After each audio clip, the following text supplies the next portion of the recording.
Hello, guys, and welcome back to Hot Receipts, a UK African podcast where we discuss trending topics, music, entertainment, news, and all that. It's your girl Juicy J as usual, and we're here with. And she's here with Lace. I just love that voice. Can you just carry on, please? All right, then.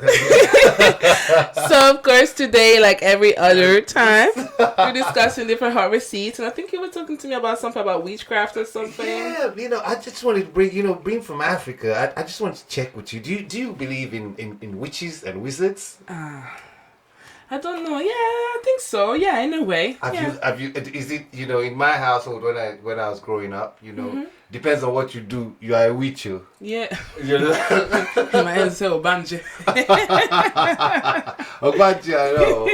But you know what's happened in Spain? Yeah. In January in Catalan Republic. Oh yeah. The Catalan Parliament has formally pardoned hundreds of women executed for witchcraft between the 15th and the 18th century. Okay. They've said that MPs passed a resolution by a large majority to rehabilitate the memory of more than 700 women that were tortured to death, called witches and wizards. It's very similar to the Nigerian story because they said witches are often blamed for the sudden death of children and poor harvest. Okay. This is what happens. That man say. There's a lot going on. It's a lot, and they said this move follows similar initiatives in Scotland, in Switzerland, and in Norway. Now, do you think this initiative will cut across to Nigeria, Juicy? What initiative? To do what? To pardon? To pardon witches that you have already burnt. No,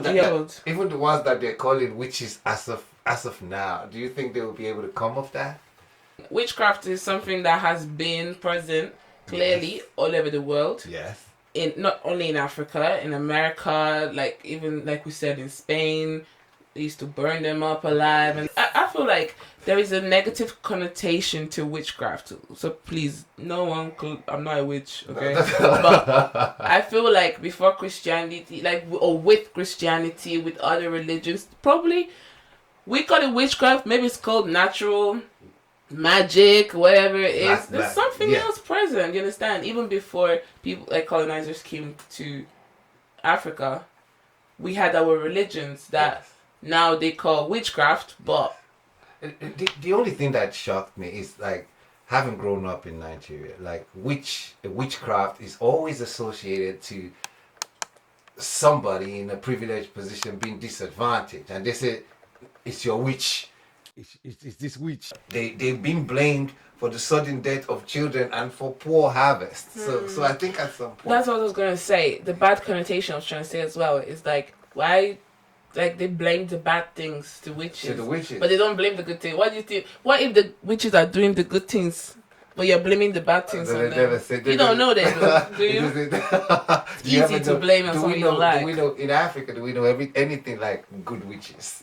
Do we know any fairy, like fairy? Do we know even in fact in Africa, even when you're doing good, they will say it's witchcraft. But I think in Africa, back to our African community, I think they should pick this up. Sometimes I'm not saying there's no mystic, underneath traditions and cultures, but I think victimizing witches just easily. If Scotland, I didn't even know they had witches in Scotland. In Scotland, why people have their witches? Don't forget. How many of you growing up watched Harry Potter? I did, but how many of you watched Harry Potter? None of you did, because there's witchcraft in there, and they're all white people. Exactly. So maybe that's what brought about. Exactly. Maybe. You see. Well, Africa, please pardon some of these witches and investigate more into the problem. They're pardoning them. We have so many other problems in Africa. Witches are the last. Witches are the last ones, but here we go. Well.